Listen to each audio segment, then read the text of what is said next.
আল্লাহ আল্লাহ আল্লাহ আল্লাহ আল্লাহ আল্লাহ আল্লাহ আল্লাহ আল্লাহু আল্লাহ আল্লাহ আল্লাহ আল্লাহু আল্লাহ আল্লাহ আল্লাহ আল্লাহ আল্লাহ আজান দিচ্ছে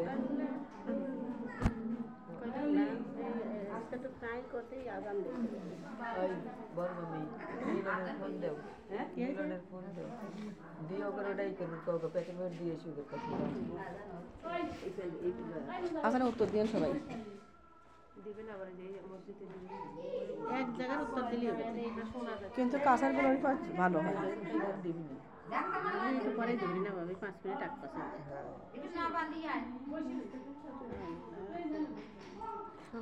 শোনা রে সামনে কার তো জায়গা আইগো আসো চাষি তো গেছেই এখন চলে আসো আসে উঠাবার সাথে 5 তারিখ বসুক গা আইগো আসো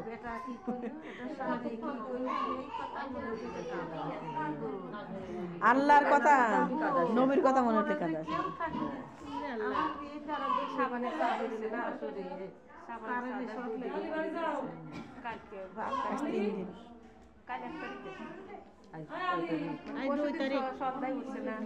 তাহলে কতদিন সন্ধ্যা উঠেছে কাল সন্ধ্যা উঠেছে আবার আজ 3 দিন 14 তারিখে 14 তারিখে না 15 তারিখে 14 তারিখে শুক্রবারে হ্যাঁ শুক্রবার শনিবার ছুটি আছে না 14 তারিখে সবে মিরাজ গেছে কয় তারিখে না তাই কইতেছি তার 15 দিন পরে তো সব সাত উঠেছে সেই সব মিলাতে হিসাব করবেন সবে বরাতে চার তো সামনে উঠছি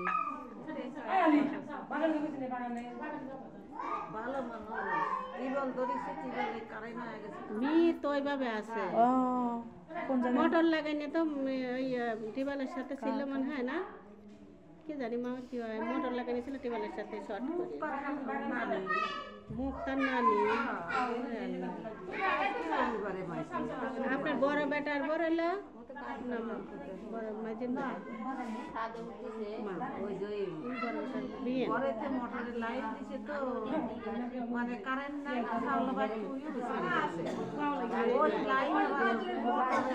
আগুন হয়ে গেছে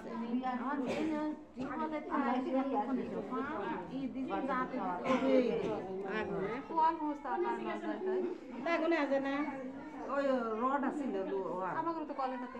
আরে আর ঠিক ছিল মনে হয় ওই জায়গায় প্লাস্টিকের রড যদি থাকতেছে মোটর হাতে যে ওটা মানে আর ঠিক থাকলে শর্ট মোটরে রডে যেতে বলে আমাকে তো কলের হাতে লাগে সবারই কলের সাথেই লাগে ওটা প্লাস্টিকের করে তার তাই তো যে না যে ওটা বাসাতে ওই তো সে পিছনে তার সামনে জায়গা নাই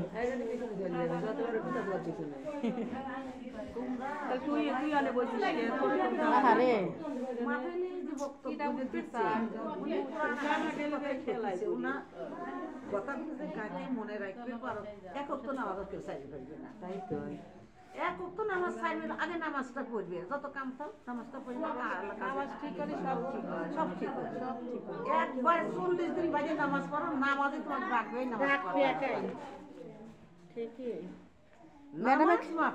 ম্যাডামে ফোন দিলাম ফোন কাটি দিলাম কে নামাজ কাটলে কাজা করলি পারে ওইও যদি দাও এত বাড়ির কথা বেড়া বড় কও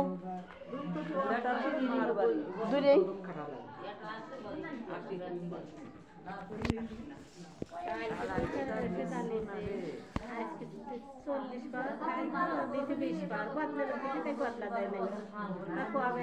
কত টাকা দাম হ্যান ত্যান করে দাম 200 দিলেন হিসাব করছেন তো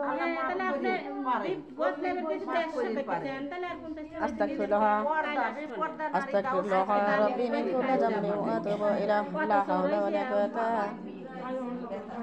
ইল্লা বিল্লাহিল আলিয়্যিল আযীম আস্তাগফিরুল্লাহ রাব্বি মিন কুল্লি যামবি ওয়া আতুবু ইলাইহি লা হাওলা ওয়া লা কুওয়াতা ইল্লা বিল্লাহিল আলিয়্যিল আযীম যদি একটু টাইম দেওয়া যায় গল্প গল্প করা তাহলে ভালোই লাগে, তাই না?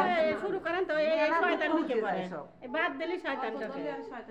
আস্তাগফিরুল্লাহ রাব্বি মিন কুল্লি যামবি ওয়া আতুবু ইলাইহি লা হাওলা ওয়া লা কুওয়াতা ইল্লা বিল্লাহিল আলিয়্যিল আযীম। দরদি আমরা মানুষ, ও দরদের মা বোনরা, আমাদের ভিতর থেকে ভয় ভীতি উঠে গেছে রে দরদি, ভয় আর আমার ভিতরে নাই। যদি ভয় ভীতি দুনিয়ার মধ্যে আমাদের ভিতরে থাকতো মা, আল্লাহ তাআলা রব্বুল আমিন যখন বলেছে যে ওয়াকুদু আল্লাহান্নাসু ওয়াল হিজাবতু ইউতাদলিল কাফিরিন, এই আয়াতটা যখন আল্লাহ তাআলা রব্বুল আমিন পাঠ করেছে, বলছে বান্দারা তোমাদেরকে দিয়ে আমি জাহান্নামের জ্বালানি বানাবো, তো মানুষ এবং পাথর দিয়ে আমি জাহান্নামের জ্বালানি বানাবো। মা, আমাদের কান আছে, আমাদের চক্ষু আছে রে, আমাদের বোঝার মতো ক্ষমতা আল্লাহ তাআলা রব্বুল আমিন দিয়েছে। তবে দরদি আমরা শুধু স্বার্থ বুঝি, দরদি বিনা স্বার্থের কিচ্ছুই বুঝি না, বলে নাউজুবিল্লাহ। এই একটা যখন দরদি পাথর শুনে যায়, পাথরের কানে গেছে যে আল্লাহ বলেছে যে মানুষ এবং পাথর দিয়ে জাহান্নামের জ্বালানি বানাবে।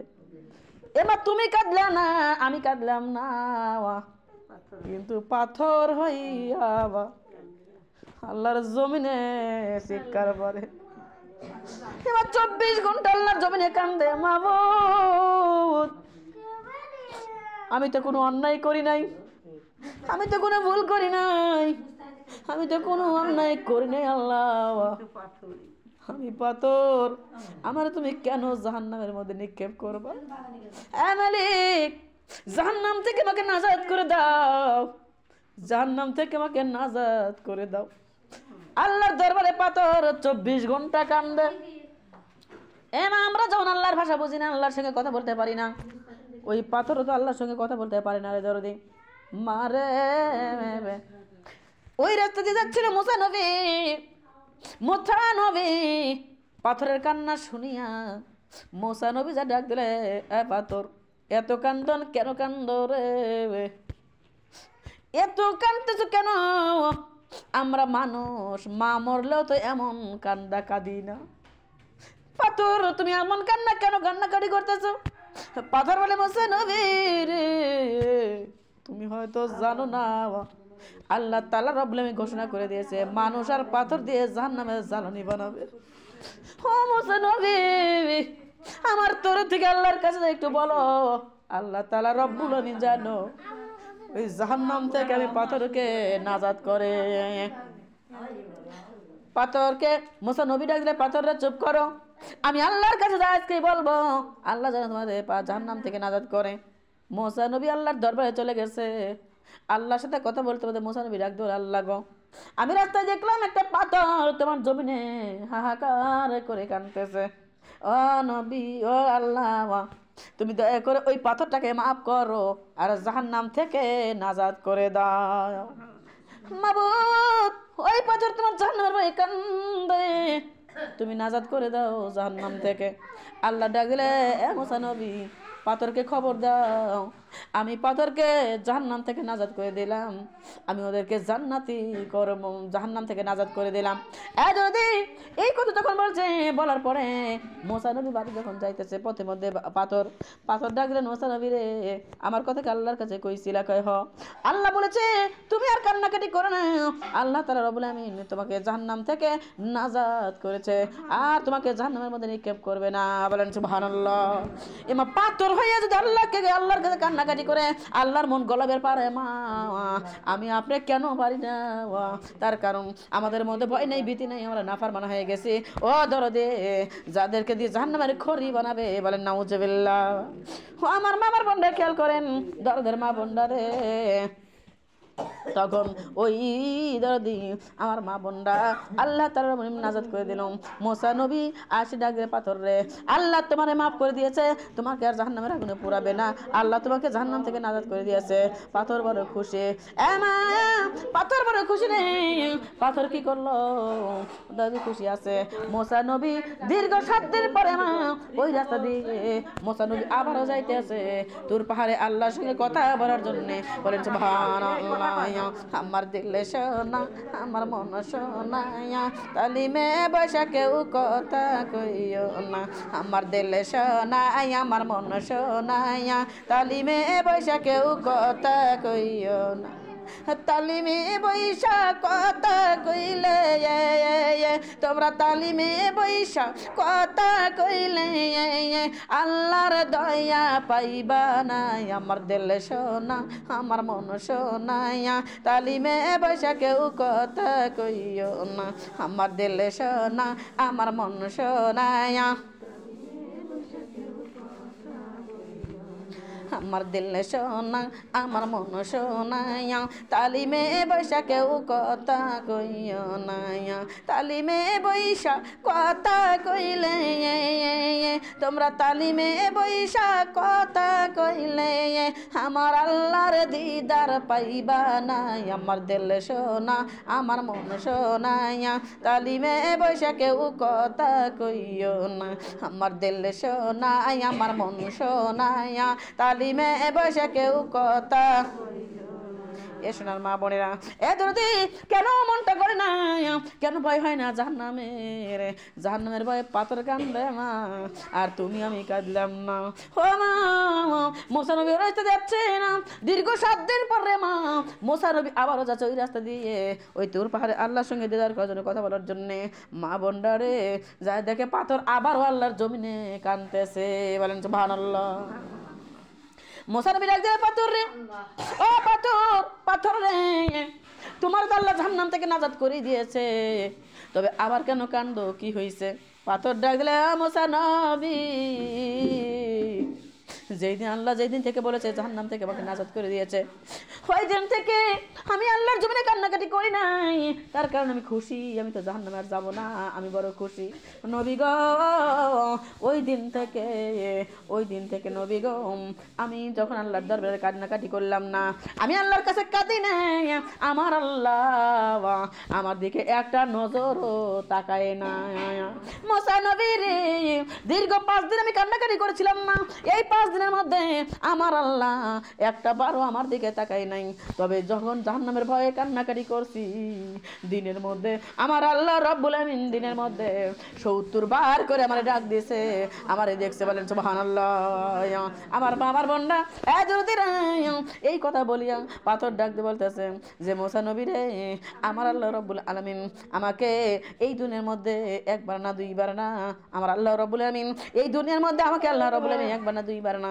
দীর্ঘ 70 বার করে ডাক দেয় আমার বান্দি কোন জায়গায় রে আমার পাথর কোন জায়গায় রে 70 বার করে আমার দিকে তাকায় যখন কান্নাকাটি করলাম না তাকাইলো না কান্নাকাটি করছি জাহান্নামের ভয়ে আবার আল্লাহ আমার দিকে তাকায় বলেন সুবহানাল্লাহ পর লা ইলাহা ইল্লাল্লাহ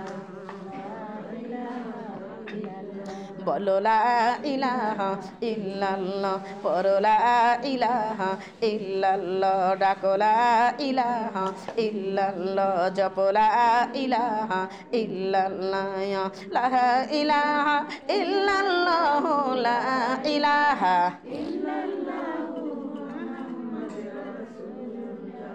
লা ইলাহা ইল্লাল্লাহ কলিমা লা ইলাহা ইল্লাল্লাহ জপ লা ইলাহা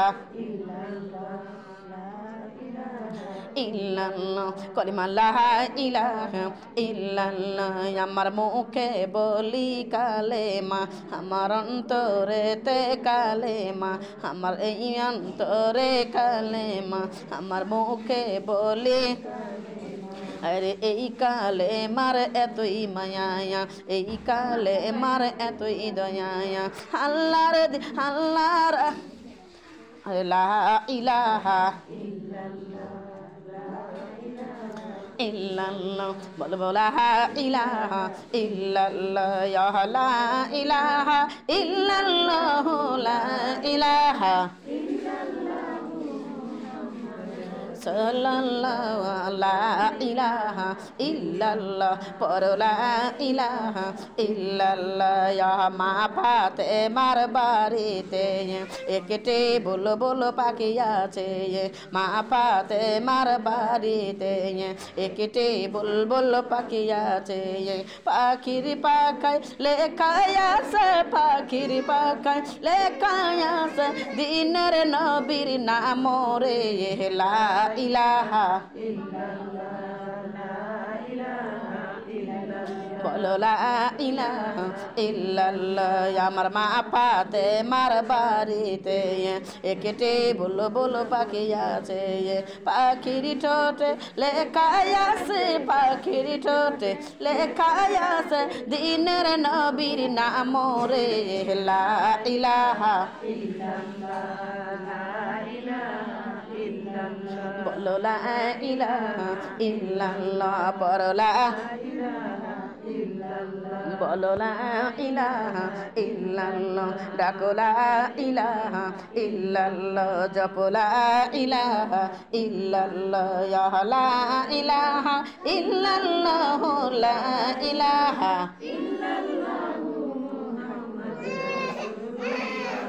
লা ইলাহা ইল্লাল্লাহ বলো লা ইলাহা ইল্লাল্লাহ পড়ো লা ইলাহা ইল্লাল্লাহ ডাকো লা ইল্লাল্লাহ মা ফাতেমার বাড়িতে একটি বুলবুল পাখি আছে পাখির কপালে লেখায় আছে পাখির কপালে লেখায় আছে মা ফাতেমার নাম রে লা ইল্লাল্লাহ বলো লা ইলাহা ইল্লাল্লাহ ডাকো লা ইলাহা ইল্লাল্লাহ বলো লা ইল্লাল্লাহ পড়ো লা ইলাহা ইল্লাল্লাহ জপো লা ডাকো লা ইলাহা ইল্লাল্লাহ পড়ো লা ইলাহা ইল্লাল্লাহ ইয়া লা ইলাহা ইল্লাল্লাহ লা ইলাহা সাল্লাল্লাহু লা ইলাহা বলো লা ইলাহা ইল্লাল্লাহ মুহাম্মাদুর রাসূলুল্লাহ সাল্লাল্লাহু আলাইহি ওয়াসাল্লাম। এ দরদি মারে খেয়াল করো মা, একটু দিলের কান্দে শোনো আমার মা বোনরা। আল্লাহ তাআলা রব্বুল আলামিন কি করলো? এ দরদি আমাদের দুনিয়ার মানুষকে জানায় দিল, বান্দারা শোনো, জাহান্নামের জ্বালানি হওয়া লাগবে মানুষের, বলে নাউজুবিল্লাহ। এমা জাহান্নামের জ্বালানি কি আপনারা হবেন বলেন তো? হবেন না। এ দরদি জাহান্নাম থেকে যদি বাঁচতে চাও আমার আল্লাহর কোরআনটাকে আঁকড়ে ধরে নাও, তার কারণ সব সমস্যার সমাধান দিতে পারে আল কোরআন। সব সমস্যার সমাধান দিতে পারে একমাত্র আল কোরআন। মারে ও বোনেরা, এই দুনিয়ার মধ্যে আমি সাধারণ একটা উদাহরণ দিয়ে যাই রে মা, অথচ আমরা কিন্তু দুনিয়ার মধ্যে আমরা যে মানুষগুলো আছি মা, আজকে আমরা টাইট আছে, রক্তের তেজ আছে, আমরা নানান রকম বাহানার কথা বলি, বলে নাউজুবিল্লাহ। যদি কারো অসুখ হয় রে মা, আমরা ধিক্কার করি তাকে, নিশ্চয়ই কোনো পাপ করছে, নিশ্চয়ই কোনো অকাম করছে, নিশ্চয়ই কোনো খারাপ কাম করছে, যার কারণে আল্লাহ গজব দিছে, বলি কি বলি না? কিন্তু মা একটা জিনিস মনে রাখবেন, আল্লাহ তাআলা বলেছেন দিরে আমি তোমাদের পরীক্ষা করার জন্য আমি বালা দিতে পারি, মুসিবত দিতে পারি, আমি তোমাদের তুফান দিতে পারি। তবে আমি আল্লাহ রাব্বুল আলামিন যদিও বিপদ দেই, যদিও তুফান দেই, যদিও বালা দেই, আমি আল্লাহ তোমাদের উদ্ধার করি আবারও বাঁচাবো, বলেন সুবহানাল্লাহ। আমার মা বলি না, বাস্তব জীবনের একটা কথা বলি রে মা। এ মা, সুজানগর থানার মধ্যে ওদের আমার একটা আঙ্কেল, দরদের মা বোনরে, আঙ্কেলের সাথে তো আগে পরিচয় ছিল না রে মা, আগে ছিল আন্টির সাথে পরিচয়। ওই আন্টি অন্তর থেকে কাশ অন্তর থেকে এত ভালোবাসে মা রে, যদি উনার বাড়ি যায় কেন জানি মনে হয় মার বাড়ি থেকে আসার সময় মনে হয় অত কিছু বাঁধে না, এত কি জিনিস টোপলায় টোপলায় বাঁধে মা। আবার কি খাইবে, কোন জায়গায় পড়াইবে, কি করবে, তার দুলাউন বেকার। মারে উনার স্বামী অত্যন্ত অসুস্থ, পাবনা মেডিকেলে চেক আপ করাইছে রে মা। ওনার একটা না দুইটা না তিনটা ব্যাধি ধরা পড়ছে। কয়টা? তিনটা। 1 নম্বরে অ্যাজমার সমস্যা, 2 নম্বরে কিডনির সমস্যা, আর 3 নাম্বারে ওনার হলো ওমা হার্টের সমস্যা। কয় সমস্যা হলো? 3টা। ও দরদি মারে উনি তো অত্যন্ত বড় লোক মানুষ মা, তাদের কোটি কোটি টাকা পয়সার অভাব নাই, দণ্ডলতের অভাব নাই। দরদি অত টাকা পয়সার মালিক রে মা। ও দাদি ওই ব্যক্তি যখন অসুস্থ হয়েছে পাবনা ডাক্তার দিয়ে MRI করেছে নাকি আরো কি কি যে চিকিৎসা করে মানে পরীক্ষা নিরীক্ষা করছে, ওই পরীক্ষার মধ্যে ধরে দিছে 1 নম্বরে ধরে আজমার সমস্যা আমার ধরা দিয়ে, 2 নম্বরে হার্টের সমস্যা, 3 নম্বরে কিডনির সমস্যা। আমার মা বন্ডারে একই লোকের যদি 3টে বিধি একবার ঠাসে ধরে মা, ওনার কি আর বাঁচার ক্ষমতা আছে বলেন তো? কথা কন নাকি? আমার দরদে ওনার বাসার মতো আর কায়দা নাই রে মা। আমার দরদের মা বন্ডারে অলরেডি পাসপোর্ট করে ফেলেছে, পাসপোর্ট করছে দরদি নিজে মাদ্রাজে। ও মা পাসপোর্ট করেছে, আমার দরদি পাসপোর্ট জমা দিয়ে টিকিট কাটবে, কিন্তু মা আরে পাসপোর্ট পাবে আগামী রবিবারের দিন। আমার দরদি আগামী রবিবারের দিন পাসপোর্ট পাবে। আমারে ফোন করলে সোমবারের দিন ফোন দিয়ে ডাক দিয়ে বলতেছে মারে, ফোন দিয়ে যখন ফোনের মধ্যে যখন কথা বলতেছে ফোন দিয়ে চিৎকার করে কাঁদতেছে আর বলতেছে মা তোমার বাবাজি অসুস্থ, দোয়া করো আল্লাহ যেন তোমার বাবাজিকে সুস্থতা দান করে। ও মা একটা নজর যদি এসে দেখে যাইতে মা, আমরা মনে বুঝ দিতাম যে না রে তোমার মতো মেয়ে এসে তোমার বাবাজিকে দেখে গেলাম। আমার মারে আমি পড়ে গেলাম একটু বাধ্যতার মধ্যে, দরদি কেমন জানি হয়ে যায় যদি না যাই দেখতে কেমন লাগে। আমার দরদি আমি তখন বললাম যে আন্টি রে আমি আপনার 3টা দোয়া লিখে দিই, 3টা দোয়া বলে দিই, আপনি দোয়া 3টা পাঠ করবেন। আপনি পাঠ করবেন না, ওনাকে দিয়ে পাঠ করাইবেন। ডাক দিয়ে বললে মনে কি নামাজ পড়ে? না তো মা নামাজ তো পড়ে না, নামাজ পড়ে না। আমি বললাম আমি যে দোয়া 3টা দেব, এই দোয়া 3টা যদি পড়ে তাহলে নামাজ পড়ে তারপরে দোয়া পড়া লাগবে, এর আগে পড়া যাবে না। আন্টি আমি দোয়া 3টে বলে আপনি লিখে নেন। মা দোয়া 3টে লিখছে, লেখার পরে কাগজ 3টে নিয়ে যায় ওই লোকটার কাছে দিছে, আর বলছে যে তোমার অমুক জায়গার অমুক বেটি এই দোয়া বলে দিয়েছে, তবে শর্ত হলো 5 ওয়াক্ত নামাজ পড়ে তারপরে দোয়াটা পাঠ করা লাগবে। তুমি দোয়াটা পাঠ করো। আর আমাকে দাওয়াত করলো যে মারে তাহলে তুমি বুধবার দিনই তো আমার বাড়ি আসো। আমার তো আমি ফোন করে বললাম যে তাহলে বুধবার আসবো, তবে আসবো আপনার খাস অন্তর থেকে। দরদি আপনি 1.5 কেজি ছোলা কিনবেন। আমার মা বোনরা ওনার বাড়ি যাই গেলাম আমি বুধবারের দিন। মারে কোটি কোটি টাকাওয়ালা পয়সাওয়ালা যে লোক দরদি, ওনাদের অসুখ বিসুখ হলে লোক কি কম হয় বলেন তো? মারে যায় দেখি লোকে লোকারণ, বাড়ির মধ্যে জায়গা দেওয়ার লোক মানে বসার মতো জায়গা আর নাই। দরদি গেলাম ওই চূড়া পড়িয়ে দরদি মাছের পুকুরে দিয়ে আসলাম, আর এই দোয়াটা লিখে দিয়েছিলাম। দরদি মারে আমি বলছিলাম একটা দিনও বাদ দেওয়া যাবে না। আমার মা বোনরা ওই দোয়া পাঠ করছে, ওই দিন থেকে লোকটা এক ওয়াক্ত নামাজের কাজা করে নাই, বলেন সুবহানাল্লাহ। আমার দরদি আমি যাই বুধবারের দিন আমি যখন ওই দোয়াগুলো পড়ে দিয়ে আসলাম, দরদি ছোলাগুলো পড়ে দিয়ে আসলাম, তারপরে আসার সময় আমার দরদি তো জড়াজড়ি কাঁদতেছে। আমি ডাক দিলাম সোনা রে তুমি যখন আবার মেডিকেল মাদ্রাজ কবে নিবা? কয় মারে রবিবার দিন পাসপোর্ট পাবো, আগামী রবিবার দিন পাসপোর্ট পাবো, পাসপোর্ট পাওয়ার পরে আমরা টিকিট কাটবো, টিকিট কাটে এখন মানে যত দ্রুত হোক চলে যাব। আমি ডাক দিয়ে গেলাম শোনা যদি রবিবারে পাসপোর্ট পাও ঠিক আছে, কিন্তু ওই মাদ্রাজ যাওয়ার আগে আর একটা বার একটু পরীক্ষা করবে, এইবার পরীক্ষা করার পরে তারপরে তোমার মাদ্রাজ যাইও। আমার মা না এ দরদি আমি আমার জন্য বলতেছি না, মালিকের কথা বলতেছি, আল্লাহর কথা বলতেছি। আমার আল্লাহ তাআলা রব্বুল আমিন কি রহমত দান করছে মা, ওনাকে যখন মাদ্রাজ আগে আবার পরীক্ষা করছে মা, পরীক্ষা করার সঙ্গে সঙ্গে ওই লোকটা আর কোন রকম বেদি আর নাই, বলেন সুবহানাল্লাহ। সারানোর মালিককে দরদি মারে। কিন্তু ওই লোকটাকে যেই দিন থেকে বলছিলাম নামাজের কথা বলছি, দোয়াটা যেই দিন থেকে লিখে দিছি দরদি, ওই দিন থেকে ওই লোকটা 1 ওয়াক্ত নামাজ আর কাজা করে নাই, বলেন সুবহানাল্লাহ। আমার মামার বোনেরা খেয়াল করে রে, আল্লাহ তাআলা রাব্বুল বান্দিরা যখন কোনো বান্দা আমার দরবারে সিজদায় পড়ে রে, আমি আল্লাহ তাআলা রব্বুল আমিন ওই বান্দির প্রতি আমি আল্লাহ যেন দুর্বল হয়ে যায়। আহারে আমার বান্দি কেমন করে আমাকে কত ভালোবাসে, আমার বান্দি আমাকে কত সম্মান করে রে, আমার বান্দি নিজেকে নিকৃষ্ট মনে করে, পাপিষ্ঠ মনে করে, গুনাহগার মনে করে আমার 2 খানা কদমে মাথা ঝুঁকাইছে। আমি আল্লাহ তো আর না বলতে পারি না। ওই বান্দির সমস্ত বিপদ আপদ বালা মুসিবত আমি আল্লাহ উদ্ধার করি, বলেন সুবহানাল্লাহ।